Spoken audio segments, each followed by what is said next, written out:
Good evening.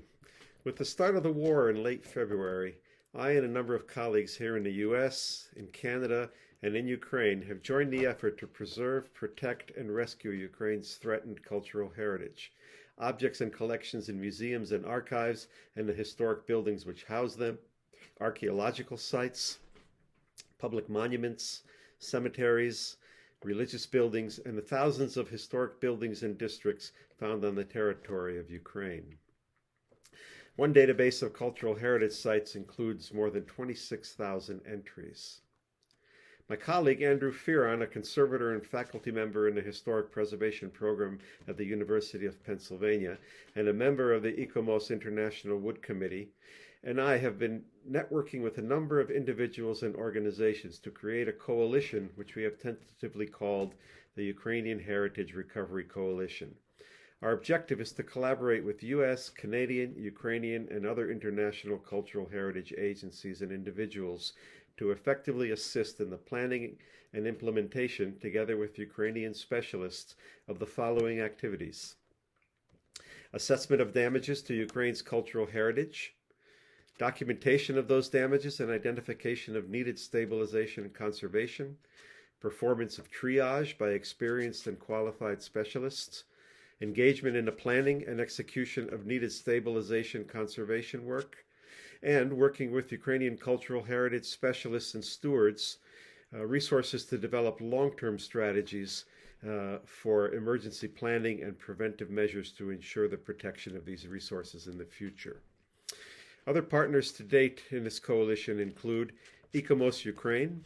At the start of hostilities, as I am a member also of ICOMOS Ukraine, I was asked to be their English language interface, translating correspondence and statements, communicating with international organizations, including the ICOMOS International Secretariat and other national ICOMOS committees, which are generously offering their assistance. As mentioned earlier, the University of Pennsylvania Historic Preservation and Design Program is an integral partner. Also, the Lviv Polytechnic National University Department of Architecture and Conservation, headed by Dr. Mykola Bevs, which has very deep experience in the preservation and conservation of Ukraine's architectural heritage and has long been a partner in this effort with us. The Foundation to Preserve Ukraine's Sacral Arts is a U.S.-based nonprofit which provides grants to Ukrainian religious congregations which have historic wooden churches and other structures. Funds are given to provide repairs and restoration. This organization, of which I am a board member, is also a supporting partner to the Center to Rescue Ukraine's Cultural Heritage in Lviv, Ukraine, which was formed at the start of the war to receive and distribute to the country's cultural heritage institutions materials, supplies, and funds obtained from generous donors throughout the world to protect their collections and historic monuments and buildings. With the help of the ICOMOS International Secretariat and its director, Gaia Jungibolt, we have negotiated a partnership between the Foundation to Preserve Ukraine's Sacral Arts and the World Monuments Fund to purchase and deliver over 100 water mist fire extinguishers to protect some of Ukraine's unique wooden churches. Obviously, many more are needed as there are more than 2,500 wooden churches surviving in Ukraine.